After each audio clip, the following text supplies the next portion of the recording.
ओ मेरी प्यारी माँ बहनों, आज दूसरों के कपड़े देख करके तुम अपने शौहरों को आ करके सुनाती हो, मेरी सहेली ने ऐसा कपड़ा खरीदा, मेरी पड़ोसन ने ऐसा कपड़ा खरीदा, मेरी सहेली के शौहर ने उसको नाक की कील दिलाई, उसको कान की ईयररिंग दिलाई। तुमको इससे कोई मतलब नहीं। शौहर बेचारा कहां कहां से कमा करके तुम्हारी घर गृहस्थी जुटा रहा है, तुम्हारा परिवार चला रहा है, तुम दूसरों का कपड़ा और दूसरों का जेवर देख करके अपने शौहरों को परेशान करती हो। और मैंने तो यहां तक देखा कितनी औरतें ऐसी हैं, शौहर बेचारा कहता है मैं क्या करूं, मैं तो मामूली दुकानदार हूं, 500 रुपये रोजाना कमाता हूं, जो कमाता हूं उतना मेरा खर्च है, मैं कहां से तेरे सोने का जेवर बनवाऊं, मैं कहां से तेरे हाथों में सोने की चूड़ी ला करके दूं। तो बीवी कहती है मुझे इससे कोई मतलब नहीं, तुम चोरी करो, तुम डाका डालो, लेकिन मुझे सोने की चूड़ी ला करके दो। कितनी बीवियां हैं जो अपने शौहरों को हराम कमाई खाने पर मजबूर करती हैं। मेरी प्यारी माँ और बहनों, मुझे अच्छी तरीके से सीमांचल के जलसों का पता है। पिंडाल में जितनी औरतें उससे ज्यादा तो आपको सड़कों पर मिल जाएंगी। मुझे अच्छी तरीके से पता है कि आप जलसों के अंदर भी क्या मिजाज आपने बना करके रखा है। अल्लाह के वास्ते मेरी प्यारी माँ बहनों, कभी अगर मौका मिले तो अपने नबी की बीवियों के हालात भी जाकर के देख लेना। उन्होंने कैसी जिंदगी गुजारी है, उन्होंने क्या खाया है, उन्होंने क्या पहना है, उनकी जिंदगी कैसी गुजरी है। जरा नबी के परिवार की जिंदगी भी आप उठा के देखो। अम्मा आयशा मेरे नबी की बीवी हैं, हम सब की माँ हैं। अम्मा आयशा अपने भांजे से कहती हैं कि ऐ मेरे भांजे उर्वा, हम 2-2 महीने तक हमारे घर में चूल्हा नहीं जलता था, 2-2 महीने का चांद हम देख लेते थे। वमा युक़दु फी अबियाति रसूलिल्लाहि सल्लल्लाहु अलैहि वसल्लम नार, अल्लाह के नबी के घर में चूल्हा नहीं जलता था। उर्वा ने पूछा खाला जान, जब चूल्हा नहीं जलता था तो आप लोग क्या खाते थे, कैसे आपकी जिंदगी गुजरती थी। अम्मा आयशा फरमाती हैं अल-अस्वदान अत-तम्रु वल मा, ऐ मेरे भांजे हम खजूर खा लेते थे और पानी पी लेते थे और इसी पर गुजारा कर लिया करते थे। बड़ी कुर्बानियां दी हैं नबी के घर वालों ने, फाके किए, भूखे रहे। जरा नबी के कमरों का हाल देखो। मैं जब सीमांचल में आज एक मदरसे में गया, देखा कि 300 बच्चियां पढ़ रही हैं। मदरसा छोटा सा है, टीन का शेड है, मिट्टी का फर्श है। मैंने देखा कि आज के दौर में जब लोगों के पास इतने शानदार मकान है, आज भी बिहार के और सीमांचल के अंदर ऐसे मदरसे चल रहे हैं, ये कितनी बड़ी बात है। मुझे अल्लाह के नबी के कमरों की याद आई जिसका जिक्र हदीस की किताबों में किया गया। नबी के कमरे कैसे थे, हदीस में आता है मिट्टी का फर्श होता था, खजूर के पत्तों का और खजूर के दरख्तों का पिलर होता था और उसका छप्पर होता था। एक मामूली सा टाट का पर्दा लटका रहता था और छत की हाइट इतनी कम थी कि अगर हाथ उठाया जाए तो हाथ छत से टच कर जाता था। ये छोटे छोटे कमरे थे, ये प्यारे नबी का कमरा होता था। ये कमरे छोटे थे, इसमें कोई मार्बल नहीं था, इसमें कोई लाइटिंग नहीं थी, इसमें कोई डेकोरेशन नहीं था, इसमें कोई दुनिया के एतबार से कोई खूबसूरती नहीं थी। मगर इस कमरे की ये खासियत थी, यहाँ पे कुरान की आयतें नाजिल हुआ करती थी, यहाँ जिब्रील अमीन आया करते थे, यहाँ अल्लाह का फरिश्ता आया करता था, यहाँ अल्लाह के प्यारे नबी सोया करते थे। जब अब्दुल मलिक बिन मरवान का दौर आया और मस्जिद नबी को जब और लंबा चौड़ा किया जाने लगा, जब उसके विस्तार की योजना बनाई गई तो यह तय किया गया कि अल्लाह के नबी के कमरों को तोड़ दिया जाए।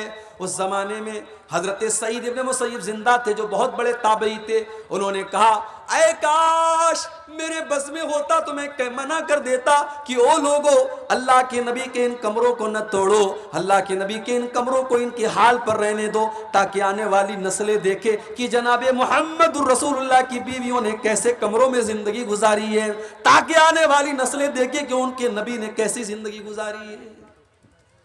ओ मेरी प्यारी माँ बहनों, आज आपके अंदर सब्र नहीं है, आज आपके अंदर कनात नहीं है, आज शौहर को हराम कमाई खाने पर आप मजबूर कर रही हैं। आज दूसरों का नाखून आज देख करके, गंजों को देख करके कहा जाता है कि दूसरों को नाखून निकल जाता है। आज वो हालात हमारे हो गए, दूसरों की दौलत देख करके, दूसरों के जेवरात देख करके, दूसरों के कपड़े देख करके हमारे पेट में दर्द होने लगता है।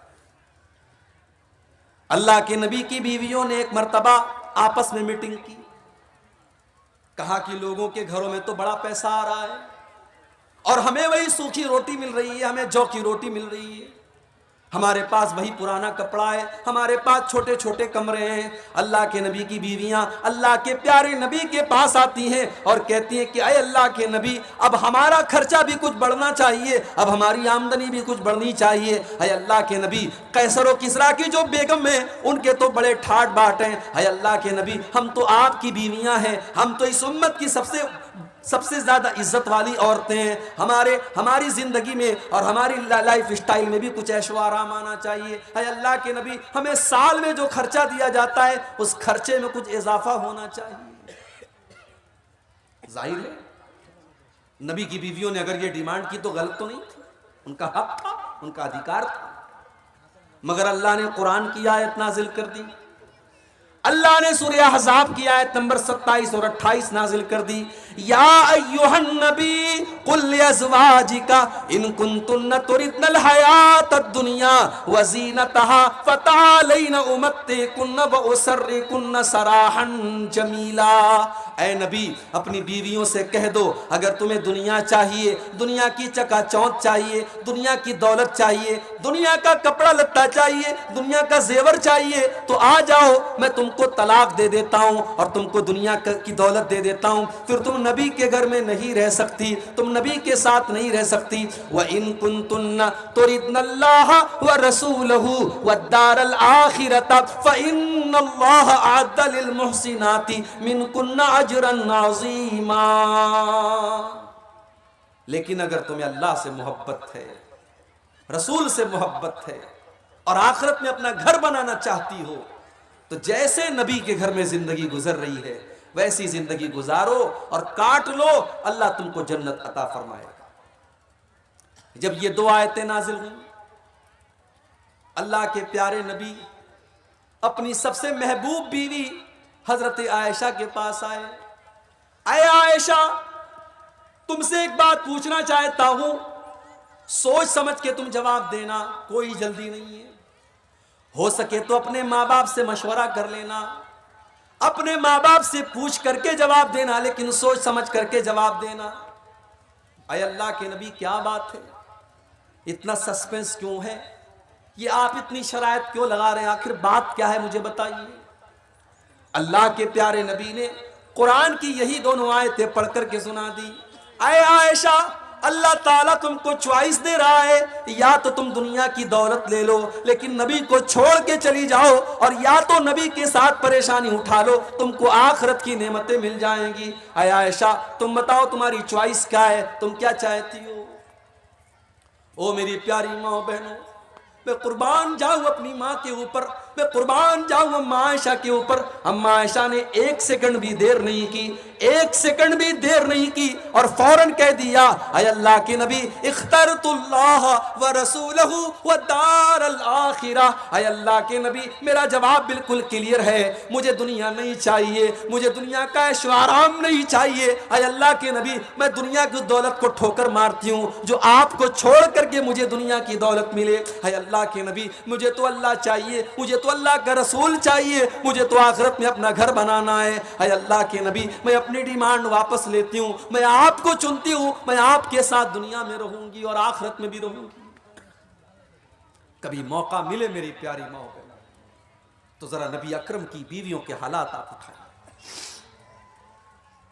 लड़की की शादी आप करते हैं, क्या देखते हैं आप, लड़का सरकारी नौकरी में है कि नहीं, लड़का 50,000 रुपया महीना कमा रहा है कि नहीं कमा रहा है। लड़की अगर आपकी खूबसूरत है तो आपको लड़का भी एकदम खूबसूरत चाहिए। दीनदारी आज कौन पूछता है मेरे भाई, आज दीनदार लड़के बेचारे परेशान हैं, उनके रिश्ते नहीं मिल रहे हैं, दीनदार लड़कियां परेशान हैं, उनके लिए रिश्ते नहीं मिल रहे हैं। लड़कों की डिमांड कि लंबा चौड़ा जहेज मिलना चाहिए और लड़की वालों की डिमांड कि सरकारी नौकरी वाला और अच्छा कमाने वाला और लाखों कमाने वाला दामाद चाहिए। हो लोगो, जरा नबी के चारों दामाद के हालात भी पढ़ लेना। नबी को भी अल्लाह ने 4-4 बेटियां दी थी और अल्लाह के नबी ने 4-4 बेटियों की शादी की थी। और अल्लाह की कसम, नबी की चारों बेटियों के निकाह में कोई बारात नहीं आई, कोई जहेज नहीं दिया गया, कोई डिमांड नहीं की गई, कोई बैंड बाजा नहीं बजाया गया, कोई गीत नहीं गाया गया, कोई हराम काम नहीं किया गया। और नबी ने रिश्ते में क्या देखा? दीनदारी देखी। नबी ने सबसे लाडली बेटी और सबसे छोटी बेटी का निकाह हजरत अली के साथ किया। और जब हजरत अली को अल्लाह के नबी ने दामाद बनाया तो उनके पास रहने को अपना घर भी नहीं था, उनके पास अपना बिस्तर भी नहीं था, उनके पास अपनी गिरस्ती को बनाने के लिए सामान, जरूरत के सामान भी नहीं थे। इसीलिए जब अल्लाह के नबी ने हजरत फातिमा की शादी की तो गिरस्ती को बनाने के लिए आपने बिस्तर भी दिया, आपने तकिया भी दिया, आपने चादर भी दिया, आपने बर्तन भी दिया ताकि गिरस्ती बन जाए। नबी ने दामाद के अंदर दीनदारी देखी, अखलाक देखा, कैरेक्टर देखा, किरदार देखा। शादी हो गई। नबी की सबसे लाडली बेटी ससुराल में सारे काम खुद करती है, हसन और हुसैन की परवरिश भी कर रही है और पानी भर भर के ला रही है, घर की सफाई भी कर रही है, आटा भी अपने हाथों से गूंद रही है, सारे घर के काम कर रही है। कोई नौकरानी नहीं है, कोई गुलाम नहीं है, कोई नौकर नहीं है। हजरत फातिमा को पता चला मेरे अब्बा जान के पास कुछ गुलाम आए हैं, कुछ लौंडियां आई हैं। बुखारी के अल्फाज हैं, हजरत फातिमा अपने अब्बा से मिलने के लिए आती हैं, अब्बा से मुलाकात नहीं होती है। हजरत फातिमा अम्मा आयशा को ये पैगाम सुनाती हैं, मेरे अब्बा जान आए तो उनको बता देना कि आपकी बेटी फातिमा आपसे मिलने के लिए आई थी, और वो इसलिए आई थी क्योंकि उस आपकी बेटी के हाथों पर मेहनत करने की वजह से निशान पड़ गए हैं, आपकी लाडली बेटी के हाथों पर निशान पड़ गए हैं। अब्बा जान अगर हो सके तो अपनी बेटी को एक गुलाम दे देना, एक नौकर दे देना, आपकी बेटी को घर में काम करने में कुछ सहूलत मिल जाए, उसको सपोर्ट मिल जाए, कोई नौकर दे देना। शाम को अल्लाह के नबी घर में आए, अम्मा आयशा ने बताया कि आपकी बेटी मिलने के लिए आई थी और आपसे गुलाम मांग रही है। बुखारी के अल्फाज हैं, अल्लाह के नबी उसी वक्त अपनी बेटी के घर पहुंचे, दरवाजा खटखटाया, दरवाजा खुला, बिस्तर पर पहुंचे, दामाद अली भी मौजूद हैं और बेटी फातिमा भी मौजूद है। आपने कहा, ऐ अली, ऐ फातिमा, ऐ मेरी बेटी, ऐ मेरे दामाद, मेरे पास गुलाम तो आए हैं मगर मैं वो गुलाम तुम्हें नहीं दे सकता। इसलिए नहीं दे सकता कि मेरा जो मदरसा चल रहा है, मेरी मस्जिद के अंदर जो मेरे स्टूडेंट पढ़ रहे हैं, असहाबे सुफ़ा के नाम से जो मेरे स्टूडेंट हैं, जो मेरे दीन के तालिबे इल्म हैं, उनको खिलाने पिलाने का मेरे पास कोई इंतजाम नहीं है। मैं उन गुलामों को बेच करके अपने उन गरीब सहाबा के खाने पीने का इंतजाम करूंगा। ऐ अली, ऐ फातिमा, मैं तुमको कोई गुलाम नहीं दे सकता। उस जमाने में भी मदरसे के बच्चों के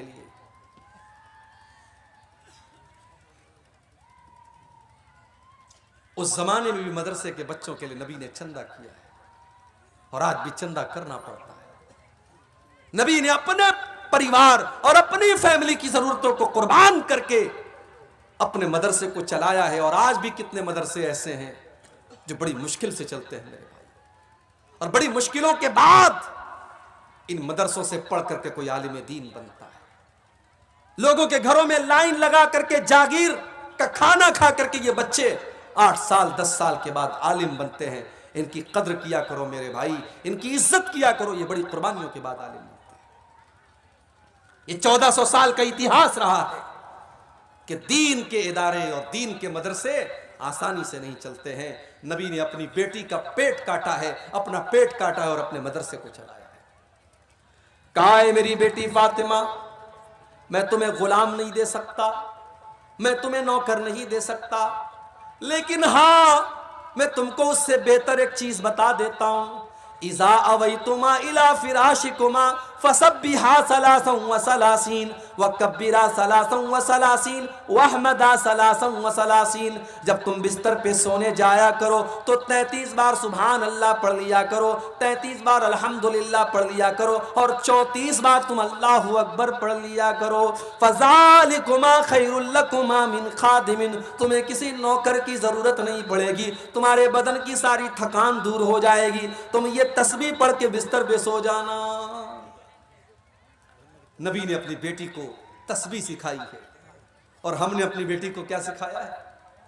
कटिहार के इंग्लिश मीडियम में हमारा बच्चा पढ़ता है, हमारी बेटी पढ़ती है। स्कूल का प्रोग्राम हुआ, सालाना फंक्शन हुआ, एनुअल फंक्शन हुआ, सज संवर के हम भी गए, अपनी मोहतरमा को भी लेके गए।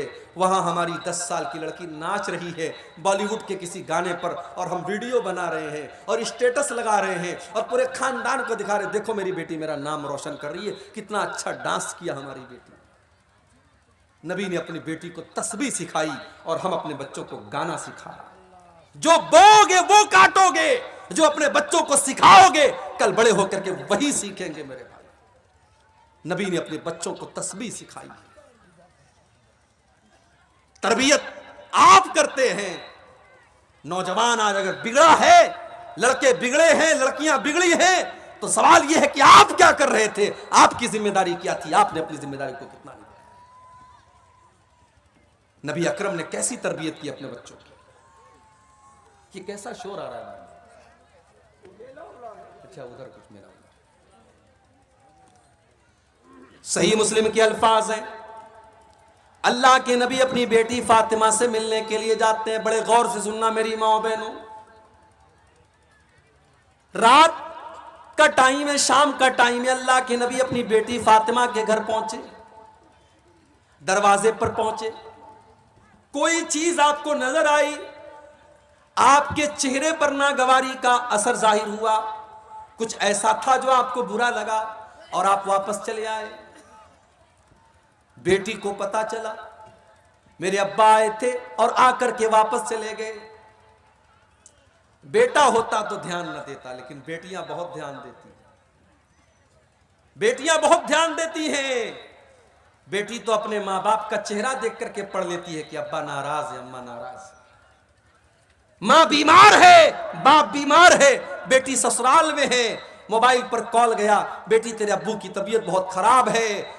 वो बेचारी अपने सारे काम धाम छोड़ करके दौड़ी दौड़ी आती है कि मेरा बाप बीमार है, पहले मैं अपने बाप की हाल चाल ले लूं, उसके बाद काम होता रहेगा। बेटा उसी घर में रहता है, काम धाम करता है, बाप बिस्तर पे पड़ा है, बेटे को फुर्सत नहीं है कि अपने बाप को एक नजर आ करके देख ले, उससे 2 मिनट बात कर ले। उसके बाद भी हम लोग बेटों के लिए तड़पते हैं और बेटियां पैदा होती हैं तो माथे पर बल पड़ जाता है। हजरत फातिमा को पता चला अब्बा जान आए थे, वापस चले गए। फौरन फिर हजरत अली को भेजा कि जा करके पूछो कि क्या बात है, हमने कौन सी गलती कर दी। हजरत अली आते हैं, अय अल्लाह के नबी क्या बात है, आप हमारे घर पर आए और दरवाजे से वापस चले गए। अय अल्लाह के नबी अगर कोई खता हो गई, कोई गलती हो गई तो बता दीजिए। नबी अकरम ने क्या फरमाया, अय अली जब मैं अपनी बेटी के घर पहुंचा मैंने देखा कि मेरी बेटी के दरवाजे पर जो पर्दा लटक रहा है वो बड़ा डिजाइनदार है। फरअयतु अला बाबिया सित्रम वशया, मैंने देखा कि मेरी बेटी के दरवाजे पर जो पर्दा लटक रहा है उस पर बड़े डिजाइन बने हुए हैं, बहुत बड़े बड़ी तस्वीरें बनी हुई हैं। आय अली माली वलिद दुनिया, जब मेरा दुनिया से कोई लेना देना नहीं है, जब मैंने सारी जिंदगी दुनिया से अपने आप को दूर रखा, मैंने दुनिया की रंगीनियों से अपने आप को दूर रखा, तो आए अली मेरी बेटी फातिमा के घर के ऊपर ये डिजाइनदार पर्दा कहां से आ गया। जाओ मेरी बेटी से कह दो वो पर्दा हटा करके मदीना के गरीबों में तकसीम कर दे। ये होती है, ये नबी की जिंदगी थी, ये नबी के सहाबा की जिंदगी थी, ये नबी के अहले बैत की जिंदगी थी। अल्लाह ने फरमाया अल्हाकुमुत तकासुर, ये माल और दौलत की चकाचौंध ने तुमको अल्लाह से दूर कर दिया है। ये माल माल करते हो, ये माल कितने दिन तुम्हारे काम आएगा। अल्लाह के नबी फरमाते, अल्लाह ताला कहता है यकूलु इब्नु आदम माली माली आदम का बेटा कहता है हाय मेरा माल, हाय मेरा माल। वमा वमा मालू का इल्ला मा अकल तफाफ नहीं था, वमा लबिस तफाब लई था, वमा तसद्दक तफाम जई था। अल्लाह के नबी फरमाते हैं कि तेरे माल की क्या हकीकत है, या तो तूने पहन करके पुराना कर दिया, या तूने खा करके खत्म कर दिया, या तूने अल्लाह की राह में दान दे दिया, सदका कर दिया, खैरात कर दिया और आखिरत के लिए आगे बढ़ा दिया। यही तो तेरा माल है। और क्या तेरा माल है? जो तू छोड़ के जाता है वो तो दूसरों का हो जाता है। तेरा क्या है? तेरा क्या है? सारी जिंदगी जो जिस मकान को बनाते हैं आप, हराम कमाई से जिस मकान को बनाते हैं, एक दिन आता है आप मर जाते हैं और आपके बच्चे उस मकान में जिसको आपने खड़े होकर के बनवाया है, उस मकान में आपके बच्चे आपकी लाश को 24 घंटे रखने के लिए तैयार हैं। इंसान मर गया, 24 घंटे कोई डेड बॉडी को रखने के लिए तैयार है। बीवी को बहुत मोहब्बत है शौहर से, बीवी की आंखों में आंसू बह रहे हैं, बेटे रो रहे हैं, मगर बेटा एक बार भी नहीं कहता मेरे अब्बा जान को मेरे पास रहने दो। सब लोगों को फिक्र है जल्दी से कब्र तैयार हो जाए, जल्दी से जनाजा पड़ी जाए, अब्बा को दफन कर दिया जाए। कोई मुर्दे को रखने को तैयार नहीं है। ओ लोगो, तुम्हारी वैल्यू खत्म हो गई, तुम्हारी हकीकत खत्म हो गई। मौत के आते ही तुम्हारी औकात तुमको पता चल गई। इसीलिए अल्लाह कहता है अल्हाकुमुत्तकासुर हत्ता ज़ुरतुमुल मकाबिर। जब तुम कब्रिस्तान पहुंचोगे तब तुम्हें पता चलेगा दुनिया की हकीकत क्या है। कब्रिस्तान तो पहुंचोगे ना एक दिन। दुनिया में फॉर्च्यूनर गाड़ी की सवारी करने वाला, 1-1 करोड़ की गाड़ी से चलने वाला, 4 लोगों के कंधों पर आज जनाजे की शक्ल में जा रहा है। जो अपने शैम्पू से, अपने फेवरेट शैम्पू से नहाया करता था। बहुत सारी औरतें डव शैम्पू लगाती हैं, कोई दूसरा शैम्पू ले आओ तो बुरा मान जाती हैं। बहुत सारे लोग लक्स साबुन से नहाते हैं, उनको दूसरा साबुन नहीं चलता। आज मर गया, आज कोई कहने वाला नहीं है ये तो डव साबुन से नहाया करता था, आज इसको साबुन क्यों नहीं लगा रहे हो, कोई ये कहने वाला नहीं है। ये तो गर्म पानी से नहाया करता था, आज इसको ठंडे पानी से क्यों नहला रहे हो, कोई ये कहने वाला नहीं है इसको शैम्पू क्यों नहीं लगा रहे हो, ये तो शैम्पू लगाया करता था। इतना बेबस हो गया, इतना कमजोर हो गया, आज उसके बदन से कपड़े दूसरे उतार रहे हैं, आज उसको नंगा दूसरे लोग कर रहे हैं, आज उसके बदन पर दूसरे लोग पानी डाल रहे हैं। आज वो इस लायक भी नहीं है कि वो कुल्ली कर सके, वो नाक में पानी डाल सके, आज उसकी गंदगी को दूसरे लोग साफ कर रहे हैं। मर गया, घर वालों ने नहला दिया, अब कफन का नंबर आया। दुनिया में कपड़ा पहनता था तो दुकान पर जाकर के कहता था सबसे महंगा कपड़ा मुझे दिखाओ।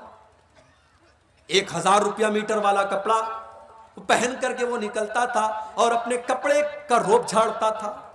आज मर गया तो मामूली कॉटन के कफन के कपड़े में, सूती कपड़े में उसको कफनाया जा रहा है। वो ये भी नहीं कहता है ओ लोगों मैं तो रेमंड का कपड़ा पहना करता था, मैं तो फला कंपनी का कपड़ा पहना करता था, मैं तो डेनिम की, मैं तो फला ब्रांड की जींस की पैंट पहना करता था। आज सारा ब्रांड हवा हो गया, आज सारी कंपनियां हवा हो गई, आज जिस कपड़े में कफनाया जाए वो कफनाया जा रहा है। कफना दिया गया, अब लोग आ रहे हैं उसको देखने के लिए। देख लो आखिरी दीदार है, अब इसको कोई देखने वाला नहीं होगा। आखिरी दीदार है, देख लो, अब ये मनु मिट्टी नीचे चला जाएगा, अब इसको कब्र में डाल दिया जाएगा। फिर तुम देखना भी चाहोगे तो फोटो के अंदर देख सकते हो, मोबाइल के अंदर देख सकते हो, तुम रियल में दोबारा इसको नहीं देख सकते। कफना दिया गया, जनाजा तैयार कर दिया गया, 4 लोगों ने चारपाई को उठाया, कब्रिस्तान लेके जाने लगे। कब्रिस्तान लेकर के पहुंचे, इमाम साहब ने खड़े होकर के जनाजे की नमाज पढ़ाई। जनाजे की नमाज में इमाम साहब ने सूरह फातिहा पढ़ी, दरूद शरीफ पढ़ा, जनाजा की दुआएं पढ़ी, मुर्दे की मगफरत की दुआ की। चौथी तकबीर के बाद सलाम फेरा। कब्र तैयार हो चुकी है, कब्र के पास लाया गया, कब्र में उतारा गया, मिट्टी दे दी गई। सारे लोगों ने मिट्टी दे करके अपने हाथ झाड़ लिए। और हाथ के साथ साथ अपना पल्ला भी झाड़ दिया। ये बता दिया, बेटे ने अपने बाप को मिट्टी दे करके ये बता दिया, अब्बा जान मैं आपका बेटा हूं, आपने मुझे पढ़ाया लिखाया, मेरे लिए जमीन जायदाद बनाई, मेरे लिए क्या क्या किया, मगर आज इस कब्र के अंदर मैं आपके काम आने वाला नहीं हूं। इस कब्र के अंदर जब मुनकर नकीर आपसे सवाल करेंगे तो अब्बा जान मैं आपके कोई काम नहीं आऊंगा। बीवी, जिस बीवी के जेवरात के लिए इसने सूद और ब्याज का धंधा भी किया था, इसने हराम कारोबार भी किया था और अपनी बीवी के कान और नाक और हाथों को जेवरात से भर दिया था, आज वो बीवी बैठ करके रो रही है और एक बार भी अपने शौहर से ये नहीं कह रही है कि मैं आपकी कब्र में आपकी मदद करने आऊंगी। वो आंसू तो बहा रही है मगर आपकी कब्र में आपके कोई काम नहीं आ रही है। हो लोगों, अगर इंसान सिर्फ अपनी मौत के ऊपर गौर करे उसे समझ में आ जाएगा ये दुनिया कितनी बेवफा है। वमल हयातुद दुनिया इल्ला मताउल गुरूर, ये दुनिया तो बेवफा है, ये दुनिया तो धोखे का सामान है। इस दुनिया को कोई मतलब नहीं कि आपकी आरजू क्या थी, आपके सपने क्या थे। आजकल तो जवान मौतें हो रही। पहले यह था कि साहब आदमी 60 साल का हुआ, 70 साल का हुआ तब मौत होती थी। अब तो मौत तो हमेशा अपने टाइम पर ही आती है। हमको लगता है कि 60 साल में आदमी मर गया, 50 साल की उम्र में आदमी मर गया, मौत तो अपने टाइम पर आई है। इस वक्त जवान मौतें बहुत हो रही हैं। किसी को कैंसर हो गया, किसी को डेंगू हो गया, कोई एक्सीडेंट में मर गया।